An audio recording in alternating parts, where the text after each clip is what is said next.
y su diferencia con el concepto de tipo penal.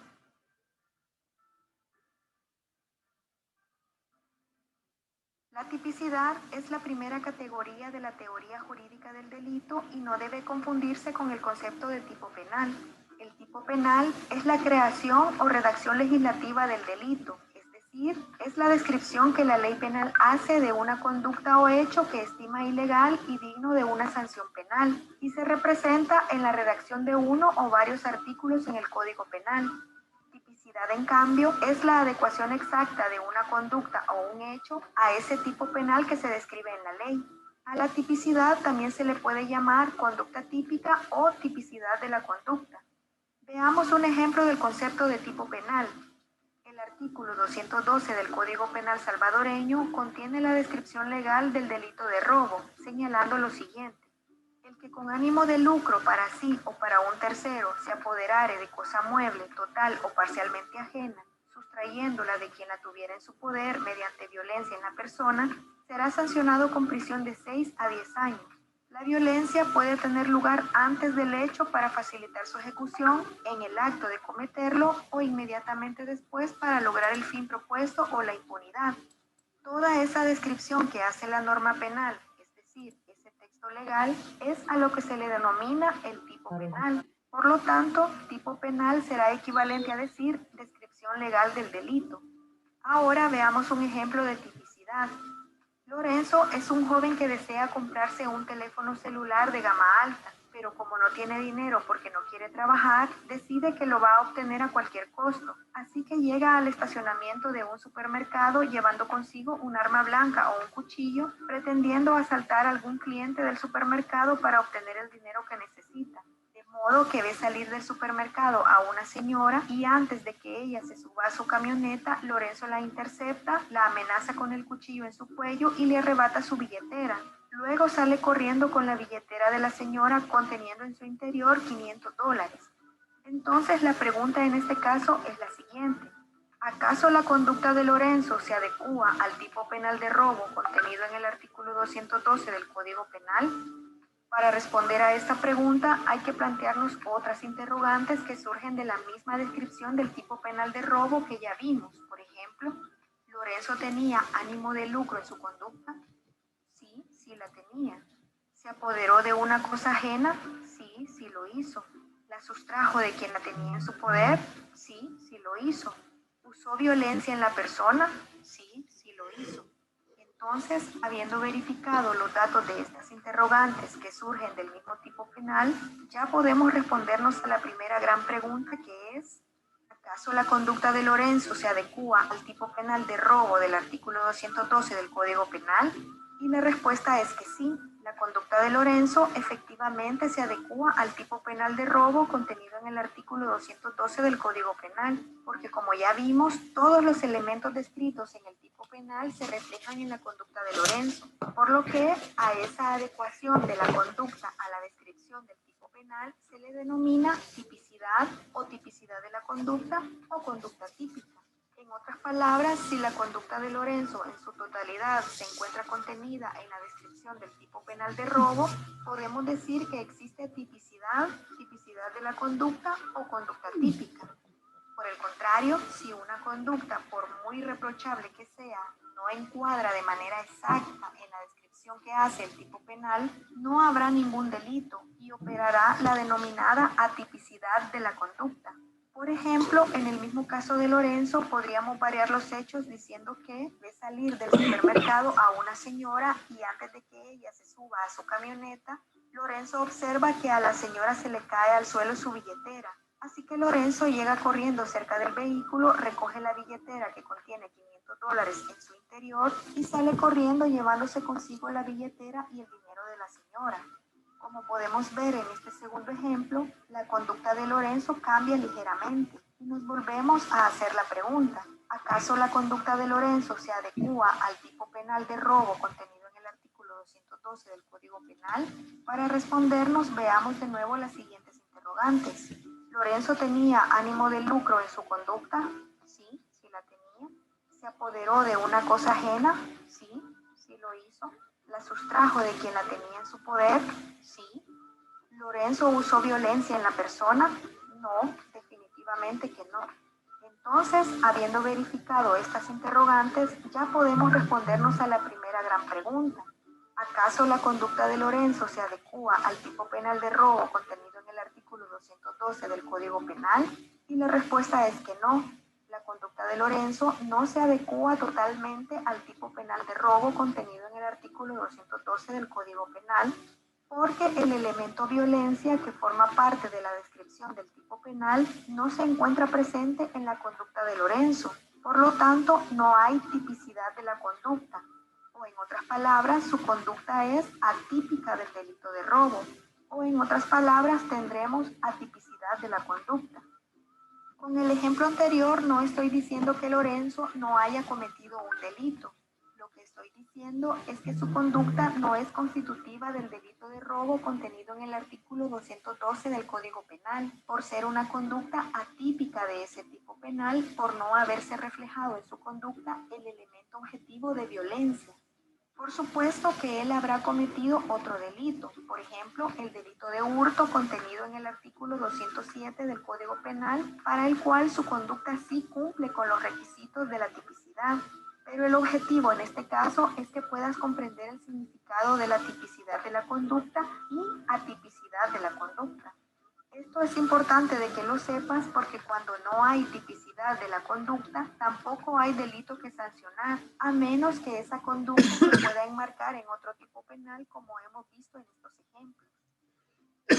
El artículo 1 del Código Penal salvadoreño, como cualquier otro código penal de los diferentes países, consagra el principio de legalidad, determinando que ninguna conducta puede sancionarse como un ilícito penal, sino en virtud de una disposición de ley promulgada con anterioridad a su comisión.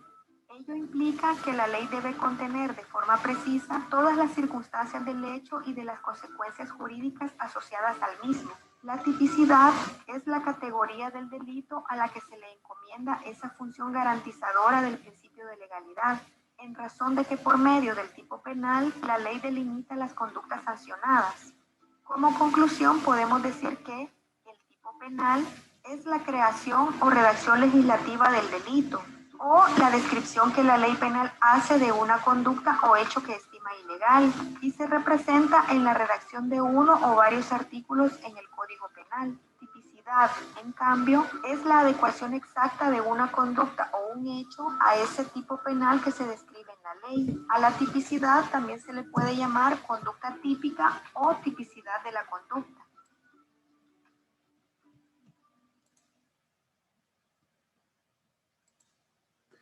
Poquito para ir aclarando algunas ideas puntuales. Le estoy mandando, poniendo el video también en el grupo de WhatsApp, cosa de que si desean verlo, descargarlo, lo pueden hacer. ¿Ya? Bueno, Obando, por favor. Está bien, doctor.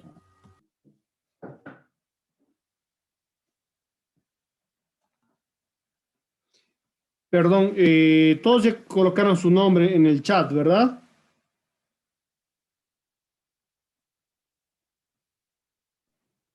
En la Sí, primera doctor, en el primer reunión. periodo. Perfecto, está bien, solo en la primera reunión.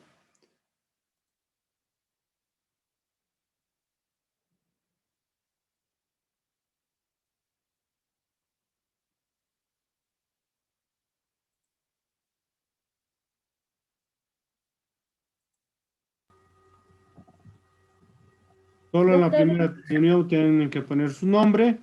Solo en el caso que habrían entrado en el segundo, deben colocar su nombre en el chat. Caso contrario, no deben colocar. doctor, no sé si ya se visualiza la Sí, sí. diapositiva. Gracias, doctor.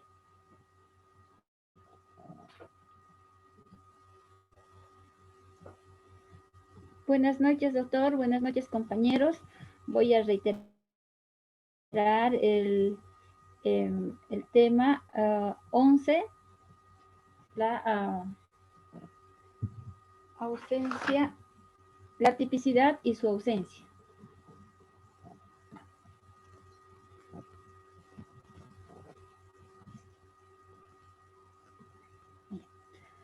La tipicidad es el estudio de los tipos penales, enfocado desde dos puntos de vista. El tipo como sustantivo es la descripción de una conducta a la que se asigna una pena. La tipicidad como adjetivo es la característica de una determinada conducta de ser adecuada a la descripción del tipo. Relaciones de la tipicidad con los demás elementos del delito. Existe una constante relación entre todos los elementos del delito, porque el delito es un objeto cultural y las partes que lo constituyen guardan entre sí y con el todo. La relación propia de los objetos de esta naturaleza son tipicidad, culpabilidad, antijuricidad. En cuanto a estos, están dentro del delito. Fuera de él son nada.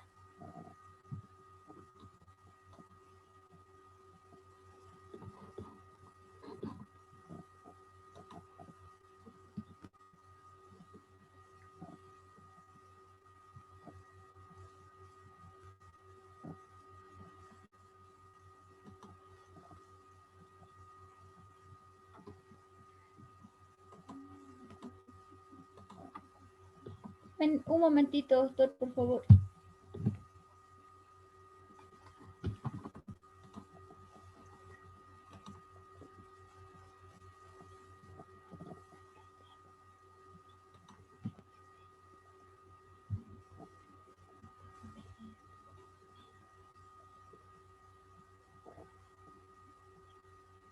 Tipicidad, acción. Tiene un mensaje. Sí, ¿Todos doctor, ven? eso no me... Sí, hay un mensaje que no lo puedo cerrar. Bueno, va desapareciendo. Continúa nomás. Ya. Ya. Uy.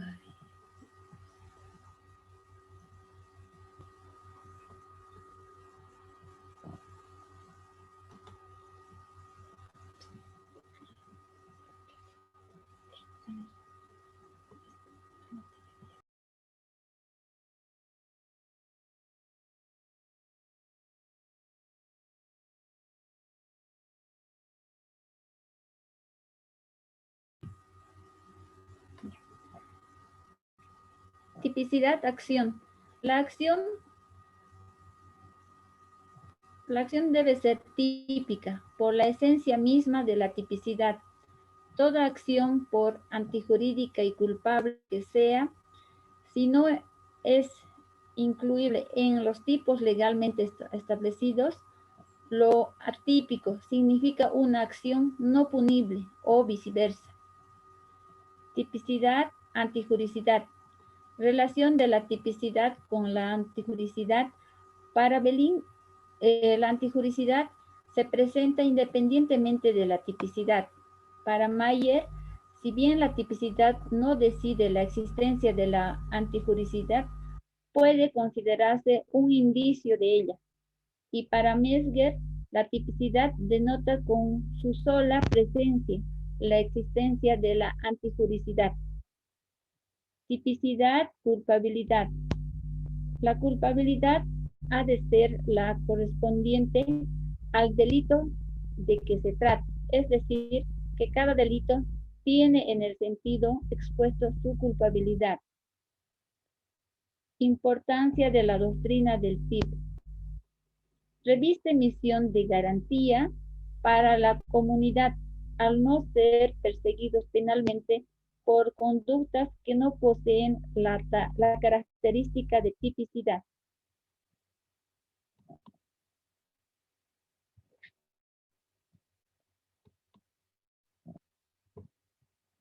La tipicidad como límite de la antijuricidad. Todo acto contrario al derecho no es suficiente para que sea sancionado penalmente, por cuanto existen antijurídicas que no merecen sanción porque no están identificadas a un tipo penal. Elementos del tipo. Se clasifican en objetivos, subjetivos y normativos. Elementos objetivos. De ellos se vale la ley para describir las conductas que conducen a pena. Son los elementos puros de la tipicidad. Estas referencias objetivas no coinciden con la antijuricidad, que es el elemento también objetivo del delito, y que supone el juicio que resulta de la contradicción de la conducta con el orden jurídico tutelado por la ley penal.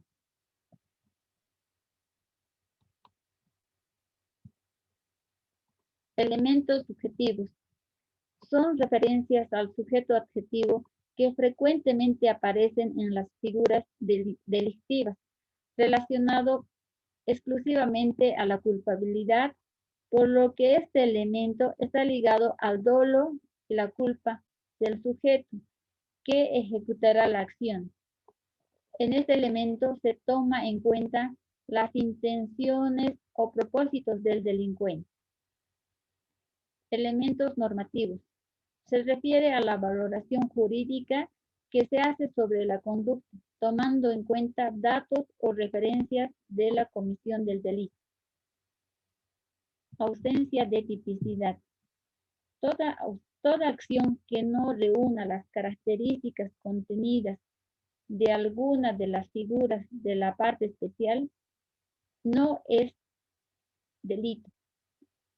La ausencia de tipo supone la absoluta imposibilidad de dirigir la persecución contra el autor de una conducta no descrita en la ley, incluso aunque sea antijurídica. No hay delito sin tipicidad. La función exclusiva de los tipos se aprecia en su aspecto negativo cuando se consideran hechos que pueden resultar condenables para la moral, la cultura de un pueblo y que no son punibles en razón de no haber sido captados por la ley.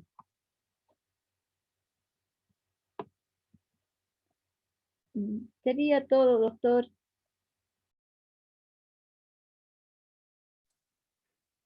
Nuevamente, dudas, preguntas.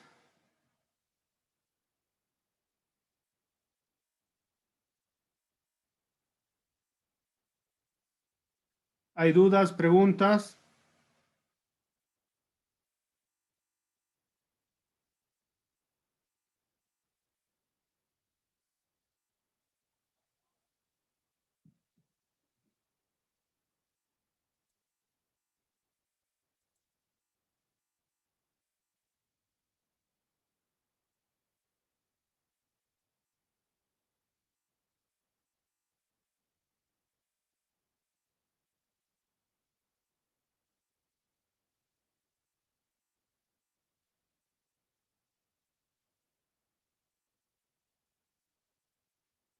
¿No hay dudas, no hay preguntas?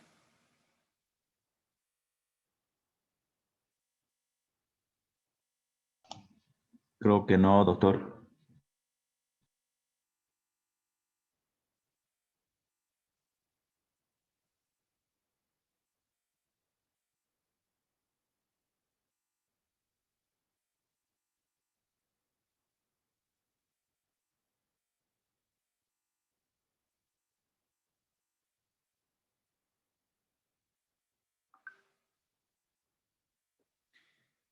Es importante tener claro esta idea de la tipicidad, porque cuando un hecho ilícito antijurídico se presenta, es necesario que nosotros como abogados podamos identificar el hecho ilícito y encuadrarlo en lo que señala el Código Penal como un determinado delito. Si vemos lo que habíamos visto en el código, en el video, revisamos un delito,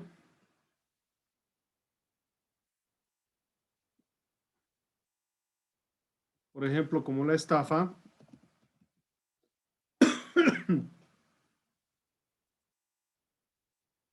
Lo vamos a analizar ahorita.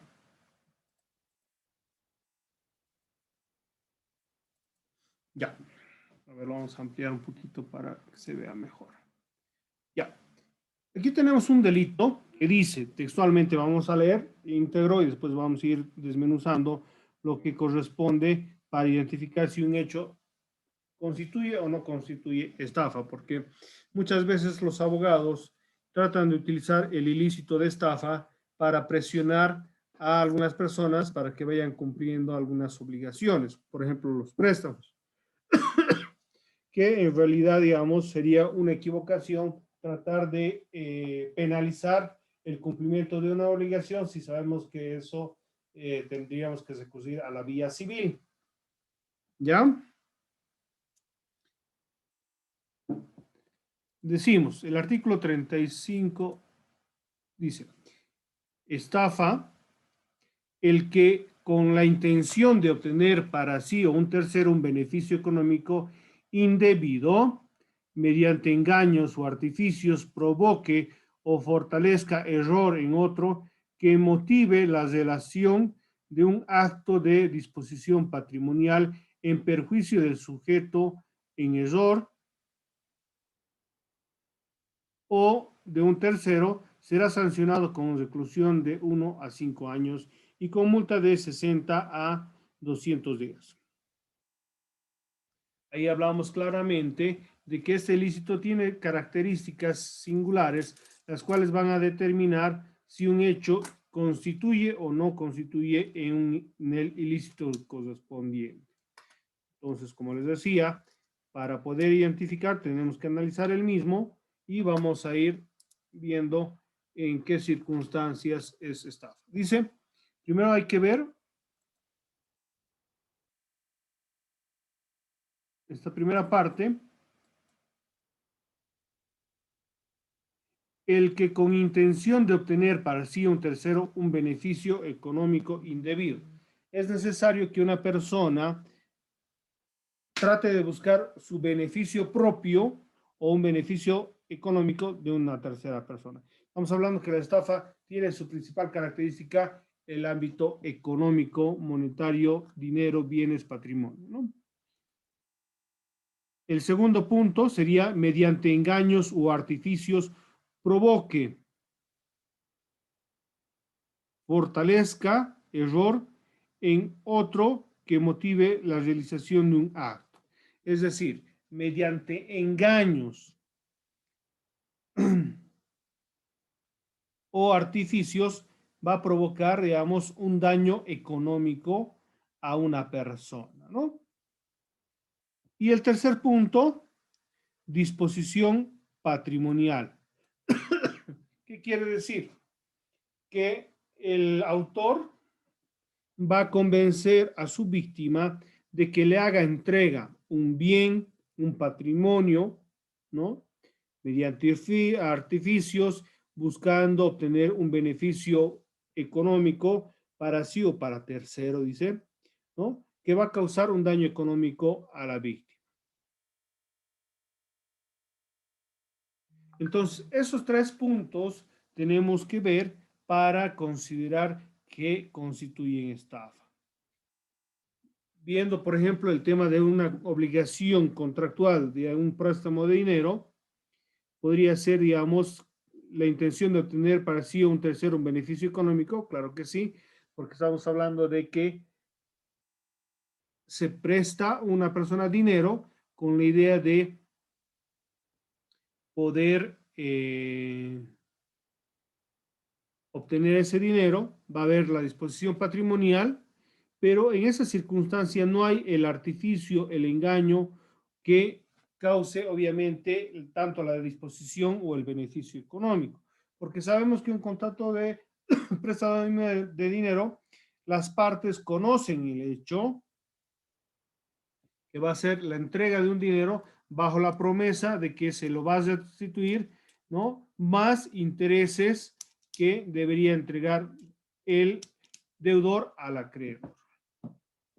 Ahora, como les decía, muchas veces los abogados tratan de hacer un cobro de dinero por intermedio de un proceso penal, ya que muchas veces no hay patrimonio para devolver el dinero. Entonces, el deudor que se convierte en delincuente o en imputado por no entrar a la cárcel, va a buscar todos los medios para poder, digamos, destituir ese dinero. ¿Se comprende? ¿Se ha entendido la explicación de lo que sería la tipicidad con relación al ilícito de estafa, que hemos hecho el análisis del mismo, y lo que constituiría, digamos, un hecho que no constituye delito, que sería el incumplimiento de una obligación económica por parte de un deudor, ¿no? Que, como les decía, en algunos casos hay personas que tratan de ir a la vía penal para poder cobrar obligaciones. ¿Algún comentario respecto a ese análisis que acabamos de terminar? Doctor, ¿Sí? las casas de empeño, por ejemplo, bueno, se acuden, ¿no es cierto?, a solicitar un préstamo temporal de dinero a cambio de algún bien que tienen, que se tienen, ¿no? La garantía. Entonces, sí, como garantía, ¿verdad? Entonces, en este caso, tras la no devolución del dinero prestado, el de la casa de empeño se lo apropia, ¿no?, del bien que se dejó como garantía, así no sea evaluado en el mismo monto. Esto entraría dentro de lo que es estafa también, doctor. Ya, a ver, por eso es muy importante realizar justo este análisis y ver si un hecho se constituye un hecho típico, antijurídico, claro y establecido. ¿Qué ocurre con las casas de préstamo? Que realizan otro tipo de actos que no sería, digamos, una estafa. Hay que analizar. Primero, que ellos son los que ponen el dinero, ¿ya? Yo soy una empresa o soy en estas casas de préstamo, entonces yo voy a entregar el dinero. Entonces ahí no habría, digamos, disposición de, económica, Buenas noches, licenciada. ¿sí? Agregando lo que dijo mi compañera, bueno, eso depende, ¿no? Algunas empresas que das tu joya a cambio de dinero también tienen licencia, ¿no? Y a lo que vale, a lo que sé yo, a lo que vale la joya, te dan ese monto de dinero también, o sea, no es así nomás. Yo pienso que es todo intercambiando también, ¿no? Sí, a ver, eso justamente estaba queriendo explicar. Les decía que es un acuerdo entre partes en los cuales el prestamista entrega un dinero, ¿no? A favor del deudor con la promesa de que le vas a restituir esta obligación, ¿no? Pero debe entregar una garantía. Esta garantía normalmente sabemos que hoy en día la triste realidad de la economía, la buena fe de las personas, hace de que normalmente tiene que ser una garantía real. Eso de las famosas garantías de palabra ya no existen, ya no son válidas en nuestro ritmo de vida, ¿no? Ahí no habría ningún problema. Ahora, el monto que le entreguen por la garantía, eso ya tiene otro tinte, ¿no? Pero resulta de que, ¿dónde existiría, digamos, el hecho, en algunos casos, ilegal, ¿no? En el cual estas empresas o estas casas de préstamo, ¿no? Les hacen firmar documentos en los cuales el titular del bien, de la garantía, digamos, no intercambiamos la figura. Yo soy la persona que quiero prestarme dinero, voy a esta casa de empeño y le pido $1,000 y le entrego, digamos, un bien, una garantía que puede ser un auto o una moto, dependiendo, digamos, del tema, ¿no? Ahora, las casas de empeño o esas casas de préstamo nunca te van a dar, digamos, el precio o el monto del valor del bien que vas a dejar en garantía. Normalmente, eso también es racional porque obviamente estas empresas no son de beneficencia, tienen que lucrar, tienen que tener una ganancia. Entonces, si yo le presto $1,000 y el bien tiene $1,000, estaría comprando el bien. O sea, ahí, ¿cuál sería, digamos, la ganancia? Porque no podríamos sacar más. Porque normalmente estas empresas o estas casas piden un interés. Ahora, cuando este interés sobrepasa al legal establecido, estaríamos hablando no de una estafa, sino de otro hecho ilícito, como sería, a ver, ¿quién sabe? Cuando se cobra más del porcentaje permitido por la ley. Usura. Usurpación, doctor. Usura, ¿no? Cuando se cobra más de lo debido. Por ejemplo, dice la norma que se puede pedir 3% mensual, 6% anual. Más de ese porcentaje no se puede cobrar de intereses. Ahora, alguno tal vez me dirá que los bancos te cobran mucho más del 3% o el 6% anual. Pero estamos hablando de otro ámbito normativo, ¿no? Porque ellos obviamente te ponen lo que es el TREP, que es la tasa variable para el mantenimiento del valor del monetario. Entonces eso hace subir, digamos, el interés. Pero ese es un tema aparte. Entonces, ¿dónde habría, digamos, el conflicto en el caso de estas casas de préstamo de dinero, en el cual le hagan firmar al titular, al deudor, que sin X tiempo no devuelve el capital o el interés, perdón, pierden el bien? ¿Han escuchado eso? ¿Qué opinan? ¿Creen que eso es legal? Si en el hipotético caso ponemos 3 meses, me dice, si usted en 3 meses no devuelve el capital más los intereses, las joyas, el auto, la moto que ha dejado, es a favor de la empresa. ¿Qué opina? ¿Creen que es legal? ¿Es ilegal? Lic- ¿Sí? para empezar, habría que ver si estas casas de empeños están reguladas por la ASFI, ¿no? Ya. Si dentro de la regulación de la ASFI se encuentran dichos establecimientos y están legalmente constituidos, podría considerarse como legal, ¿no? Puesto que ellos envían, digamos, sus procedimientos y demás cuestiones para que puedan ser avalados por el mismo. Caso contrario, si no están regulados, se puede considerar.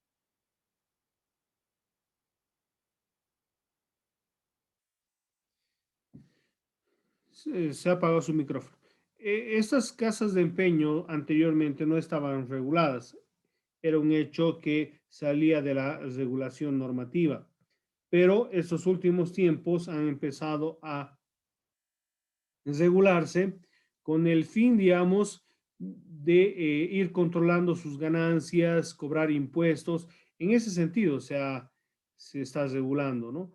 Ahora, el tema propiamente de cuánto o cuáles son sus procedimientos, si son legales o ilegales, muchas veces, obviamente, ahorita hay una ausencia de una normativa clara de estas empresas, ¿no? Licenciado. ¿Perdón? Fernando Arnés. ¿Sí? En este caso no sería ilegal porque más que todo le competiría al ámbito civil porque hay un contrato de ambas partes, ¿no? Claro, no pongo en cuestionamiento el contrato en el cual existe el préstamo y existe la garantía y el pago de obligación. Doctor, Donde existe la observación, perdón un ratito, Van. Donde existe la observación es en el que si el titular no devuelve el dinero en X tiempo, porque es perentorio, pierde automáticamente el bien. En algunos casos, por ejemplo, se hacen documentos de préstamo con garantía o como venta de los bienes que se está entregando. Entonces, ahí es donde podríamos hablar de que existe cierto hecho antijurídico. Obando, ¿lo escuchamos?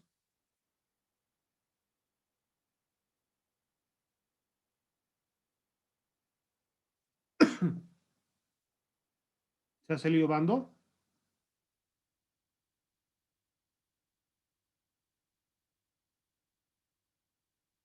¿Qué opinan de este análisis que acabo de realizar? ¿Creen que es correcto o incorrecto? ¿Qué opinan?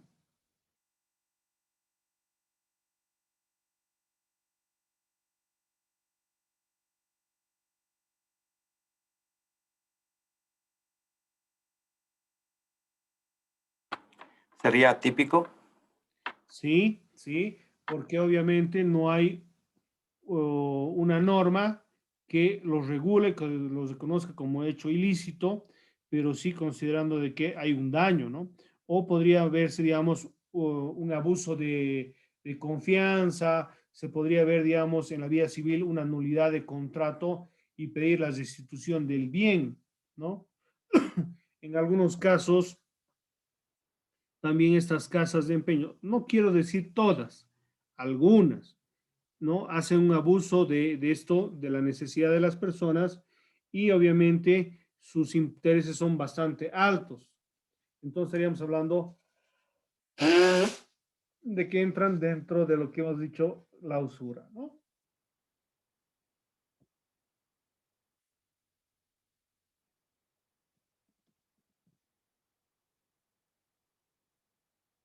Vamos a ver qué es la usura.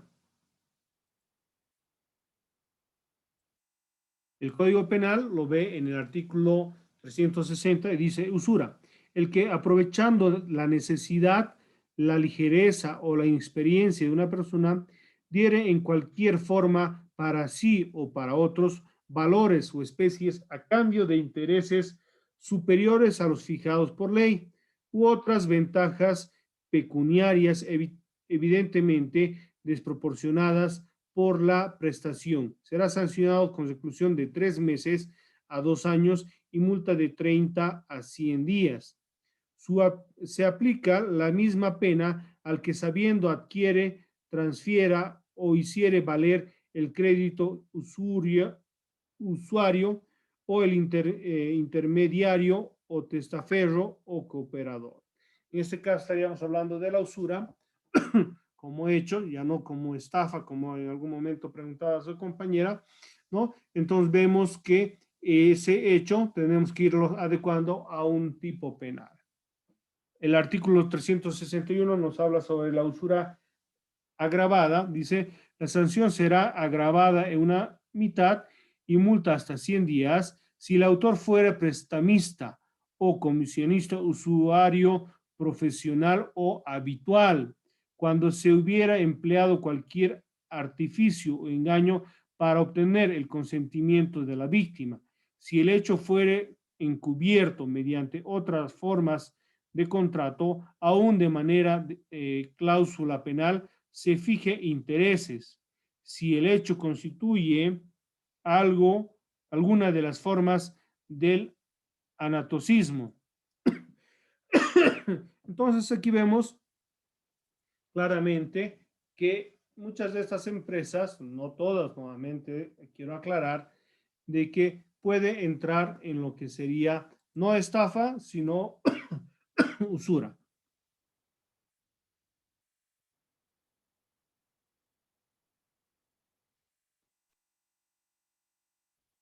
Bueno, ¿alguna duda, alguna pregunta? Por favor, van a estar atentos. Ya estamos concluyendo esta segunda reunión. Por favor, para la tercera reunión, ¿ya?